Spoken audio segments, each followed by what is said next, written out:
ये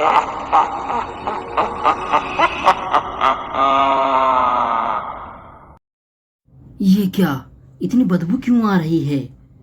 राहुल अपने दोस्त के कमरे के बगल में खड़ा था। वो जाके अपने दोस्त से पूछता है, इतनी बदबू क्यों आ रही है यहाँ से? उसका दोस्त ये सब सुनकर बोलता है, पागल हो गया है क्या तू? कहाँ बदबू आ रही है यहाँ? चल निकल यहाँ से। और उसे भगा देता है। राहुल चुप हो जाता है और वहाँ से जाने लगता है। जब वो वहाँ से जाता है तो बगल के कमरे से उसे कुछ अजीब महसूस होता है। वह वहीं खड़ा हो जाता है और खड़ा होके जाके दरवाजा खटखटाता है। दरवाजा खटखटाने के बाद भी कोई आवाज़ नहीं आती। फिर वो बोलता है, कौन है? अंदर खोलो दरवाज़ा। कोई दरवाज़ा नहीं खोलता है। तब राहुल चाबी निकालता है और दरवाज़ा खुद ही खोलने लगता है। दरवाज़ा वो खोलता है और अंदर झांकता है। अंदर कोई भी नहीं होता। वो अंदर देखता है, फ्रेम खाली है। अच्छा, तभी फ्रेम में लड़की आ गई। ये कैसे हो गया? और अंधेरा छाने लगता है। एकदम से राहुल घबरा जाता है और जब ही फ्रेम फिर खाली और एकदम से कोई लड़की आ जाती है। बोलती है, मुझे ही ढूंढ रहे हो क्या तुम? और राहुल बिल्कुल डर जाता है। जैसे ही वो पलट कर देखता है, वो लड़की कोई लड़की नहीं बल्कि एक भूत होती है।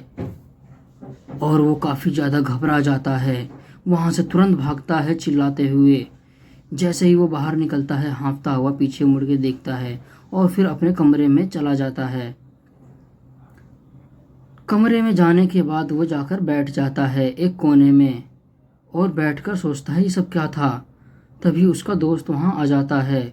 वो अपने दोस्त से पूछता है, ये सब क्या है राहुल? यहाँ पहले तो नहीं था, बताओ मुझे। तब राहुल वो उसका दोस्त बोलता है, नहीं नहीं, मैं कुछ प्रैक्टिस कर रहा था एक आत्मा को बुलाने की, और एक एंजल प्रकट हुई। वो काफ़ी मुझे पसंद करती थी, मैं भी उसको पसंद करने लगा था।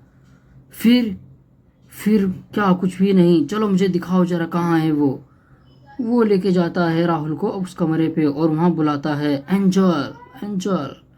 और तभी उल्टा चलते हुए एक लड़की फटाफट आती है। वो उसे देखकर घबरा जाता है और वहाँ से भागता है। भागकर वो बाहर आ जाता है और बाहर आकर वो खड़ा हो जाता है।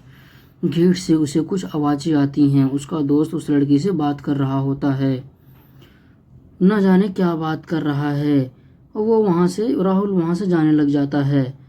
तभी उसे अचानक आवाज़ आती है कि उसका जो फ्रेंड है वो कुछ बातें कर रहा है और कुछ चिल्लाने की आवाज़ आ रही है। वो ये सब सुनकर पास जाता है और गेट खटखटाने लग जाता है। पूछता है, हेलो हेलो। कोई आवाज़ नहीं आती तो वो खुद ही गेट खोल के देखता है। ये क्या हो गया मेरे दोस्त को? इसका तो पेट फूला हुआ है, आंखें बाहर हैं। वो तुरंत घबरा जाता है, डॉक्टर को कॉल करता है। डॉक्टर तुरंत हाजिर होता है। वहाँ आकर वो बोलता है, ये तो ख़त्म हो चुका है। और फिर वो बोलता है, इसे इंजेक्शन ही लगा दो। बोलता है, डॉक्टर बोलता है, कोई फ़ायदा नहीं है, तुम्हारा दोस्त मर चुका है। अब राहुल काफ़ी घबरा जाता है।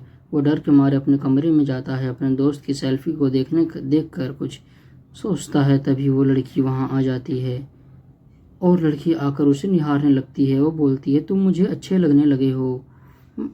और उससे वो गले लग जाती है। राहुल उसको छुड़ाने की काफ़ी कोशिश करता है लेकिन वो नहीं छोड़ती। वो उसको ज़बरदस्ती गले लग जाती है। राहुल बेचारा क्या करता? उसे तो डर भी लग रहा था, कुछ कह भी नहीं पा रहा था। चुपचाप उसको गले लगा लेता है। लड़की उससे बोलती है, अब मैं तुम्हारे साथ ही रहूँगी।